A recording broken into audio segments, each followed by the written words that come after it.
आप सुन रहे हैं एक दुल्हन के बदले की दहशत और खौफ से भरी दास्तान, अतृप्त दुल्हन, सिर्फ और सिर्फ प्रतिलिपि एफएम पर।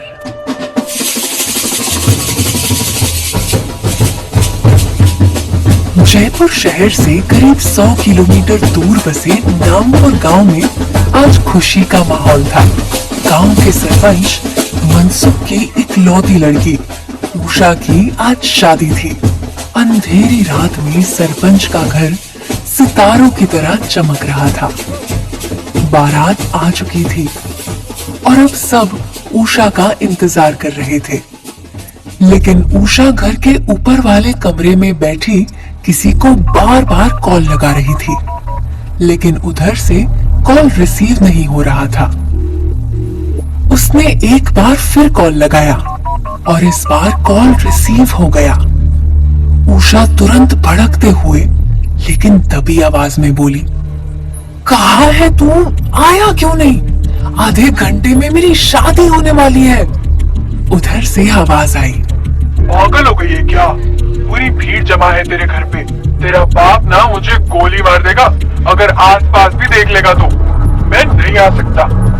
उषा गुस्से में दांत पीसते हुए बोली, तू फट्टू ही रहेगा जीवन भर। 10 मिनट में वो जंगल वाली झोपड़ी में पहुंच, मैं खुद ही आ रही हूँ। इसके बाद उषा ने कॉल कट कर दी और कमरे के दरवाजे को अंदर से बंद कर लिया।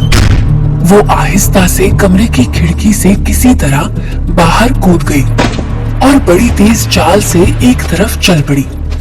घनी काली रात में उषा लाल रंग का बहुत ही सुंदर लहंगा पहने जंगल की ओर बढ़ी जा रही थी।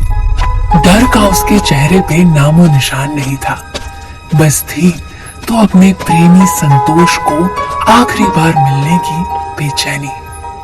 काफी दूर चलने के बाद उसे टॉर्च की रोशनी में वो झोपड़ी दिखाई दी जहां शायद ही कोई आता था। और रात में तो कोई भूले से भी इस जंगल की तरफ नहीं आता था। वो जैसे ही झोपड़ी के अंदर पहुंची, किसी ने उसे ऐसे दबोच लिया जैसे सदियों से उसे मिलने को तरस रहा हो। एक पल के लिए उषा अपने प्रेमी के आगोश में सब कुछ भूल गई और दोनों के होंठ मिलके एक हो गए। अंधेरी रात में वो दोनों मदहोश से एक दूसरे की बाहों में ऐसे मदमस्त थे जैसे कि कल सुबह होने ही ना हो। दोनों एक दूसरे के आगोश में पूरी तरह डूबे थे। तभी उषा को झोपड़ी के दरवाजे पे कोई साया खड़ा हुआ दिखाई दिया। उषा की तो जैसे जान हलक में ही अटक गई। वो अगले ही पल संतोष से अलग हो गई और दरवाजे की तरफ देखते हुए कांपती आवाज में बोली, उधर देखो, देखो कोई है वहां। संतोष ने जब दरवाजे की तरफ देखा तो उसे वहां कोई नहीं दिखाई दिया। वो उषा को फिर से अपने पास खींचते हुए बोला, कोई नहीं है वहां। इतनी रात को इस जंगल में भला कौन आ सकता है? ये हमेशा से बस अपना ही अड्डा रहा है, सीक्रेट अड्डा। और अगर तुम कहो तो आगे भी यही अड्डा बना के रखते हैं। इसके बाद संतोष ने उषा को फिर से अपनी बाहों में भर लिया, लेकिन उषा की नजर एक बार फिर दरवाजे पे गई और फिर से कोई साया वहां खड़ा था। उषा हड़बड़ाकर फिर से अलग हो गई और बोली, संतोष सच में कोई है? तुम बाहर जाके देखो। इस बार संतोष अपने कपड़े ठीक करते हुए उठा और मोबाइल का टॉर्च ऑन करके झोपड़ी से बाहर निकला। इधर उषा की सांसें डर के मारे बहुत ही तेजी से चल रही थी। वो इस जंगल में संतोष से मिलने आती तो रहती थी, लेकिन जंगल का इतिहास उसे भी पता था और इस कारण उसे डर भी लगता था।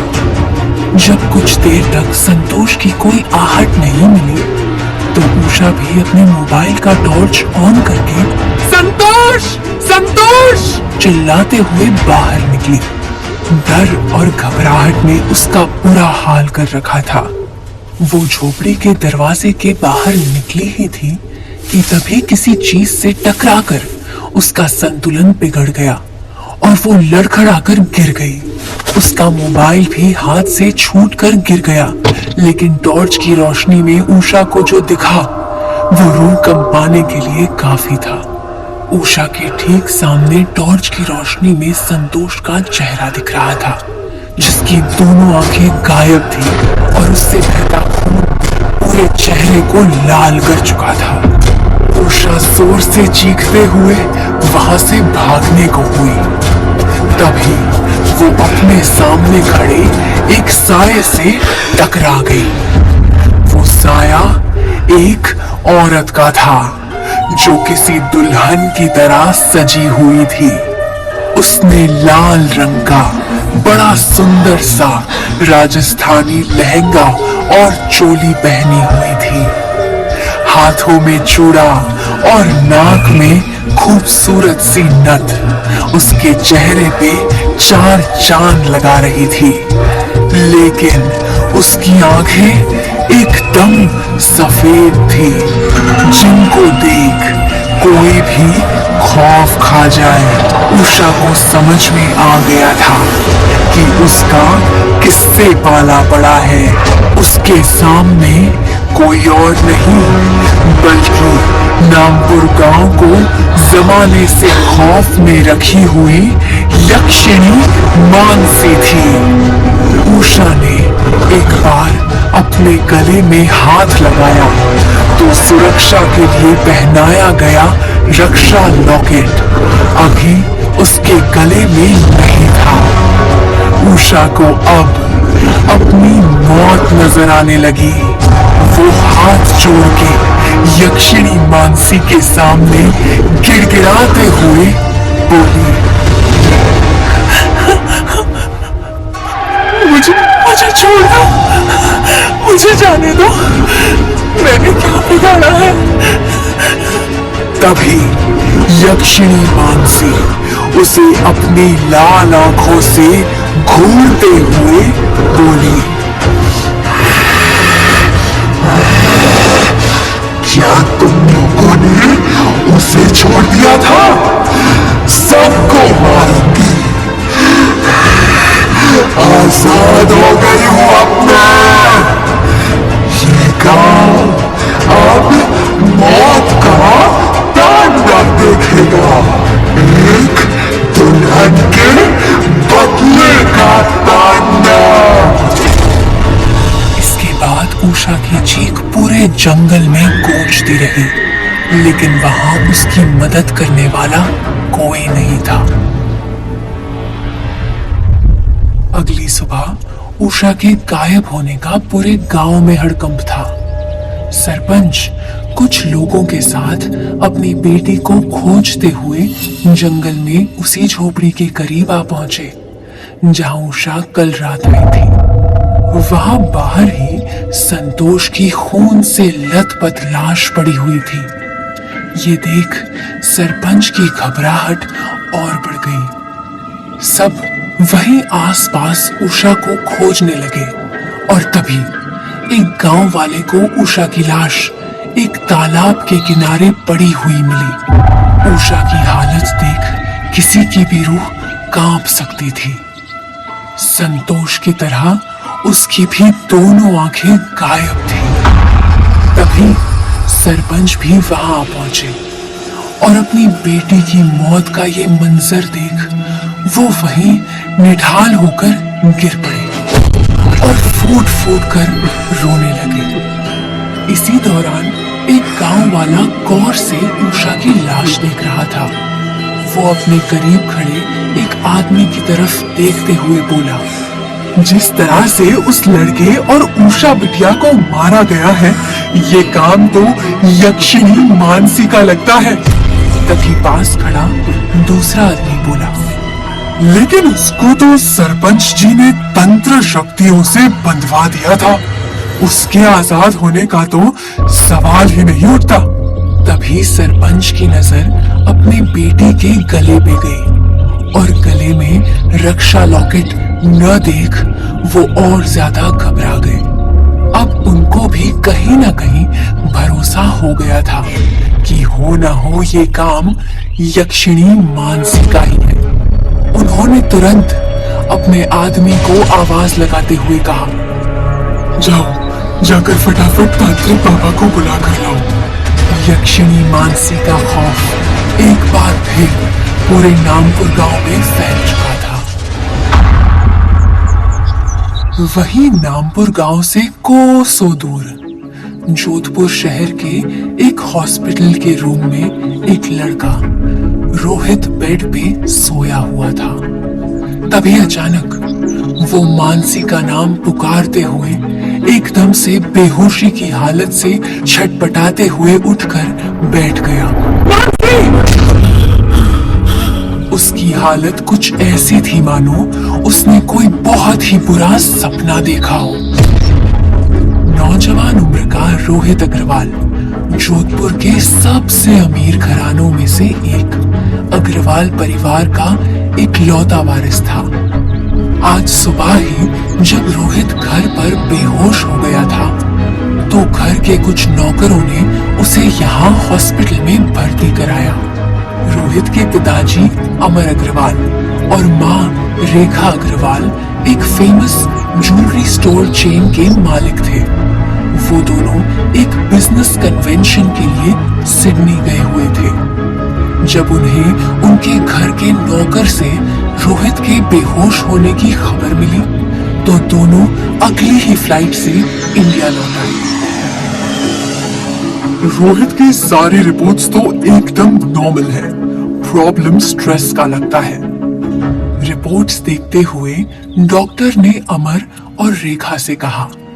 ये सुन रोहित की माँ रेखा थोड़ा चिंतित लहजे में बोली, स्ट्रेस तो होगा ही, कोई दोस्त भी तो नहीं है इसका। खुद को कमरे में कैद करके बस उस लड़की की तस्वीर बनाता रहता है।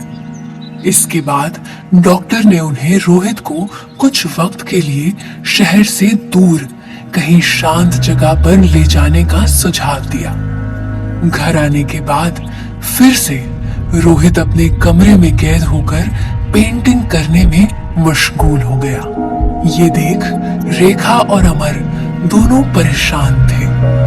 अपने बेटे की हालत देख रेखा अमर से बोली, क्यों ना हम रोहित को लेकर एक फैमिली ट्रिप प्लान करें। हाँ, मैं भी सोच रहा था कुछ दिन के लिए अपने गांव नामपुर चलते हैं। अच्छी जगह भी है और रोहित का मन भी बहल जाएगा। क्या कहती हो? अमर ने रेखा से पूछा, जिसके जवाब में रेखा ने तुरंत ही हाँ में अपना सिर हिला दिया। तभी पीछे से रोहित की जोरों की आवाज से दोनों ही चौंक गए। रहने दीजिए, आपके पास कहाँ वक्त होगा मेरे लिए? कल को कोई मीटिंग आ गई फिर कैंसिल हो जाएगा, हमेशा की तरह। रोहित ने चिढ़ते हुए अपने मम्मी पापा से कहा। रेखा और अमर उसे कुछ समझा पाते उससे पहले रोहित गुस्से से अपने रूम में चला गया।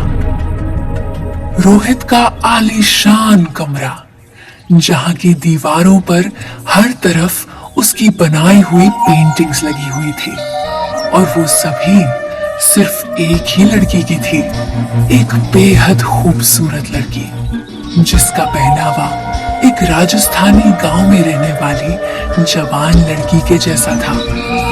रोहित गुस्से से अपने कमरे में बैठा था। इधर लिविंग एरिया में अमर के पास दीनू काका का कॉल आया, जो कि नामपुर गांव में उनकी हवेली की देखभाल करते थे। कॉल उठाते ही उधर से दीनू काका बहुत ही घबराई आवाज में बोले, साहब, यहाँ नामपुर गांव में यक्षिणी मानसी ने कल सरपंच की बेटी उषा को मार डाला। पूरा गांव दहशत में है। ये सुनते ही अमर का मुंह बन गया और दीनू काका की बात को नकारते हुए बोले, क्या काका अब भी ऐसे अंधविश्वास की बातें करते रहते हैं? ये पक्का उस ठाकुर की कोई चाल होगी हमारी प्रॉपर्टी की कीमत गिराने के लिए। ये मानसी वानसी तो बस बहाना है गांव में अफवाह फैलाने का। कहते हुए अमर ने कॉल कट कर दी। लेकिन मानसी नाम सुनकर कमरे में बैठे रोहित के कान खड़े हो चुके थे। वो तुरंत ही कमरे से बाहर आया और अपने पापा के सामने आकर बोला, ठीक है डैड, हम नागपुर ही चलते हैं। ये सुनकर अमर और रेखा दोनों के चेहरे पर सुकून के भाव नजर आने लगे।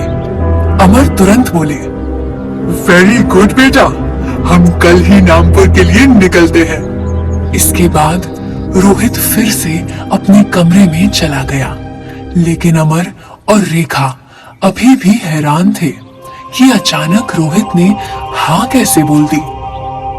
इधर रोहित अपने कमरे में आकर उस लड़की की तस्वीर के आगे खड़ा हो गया और उसे निहारते हुए बोला, आखिर तुम हो कौन? क्यों मेरे सपनों में आती हो? मुझसे हमेशा तुम्हारी ही तस्वीर क्यों बनती है? मानसी, इस नाम से क्या कनेक्शन है मेरा? बहुत सारे सवाल हैं जिनका जवाब अब लगता है नागपुर जाके ही मिलेगा।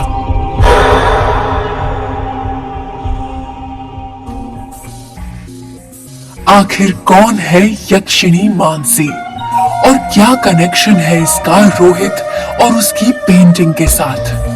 क्या यक्षिणी मानसी का कहर पूरे नागपुर गांव पे एक बार फिर टूटेगा?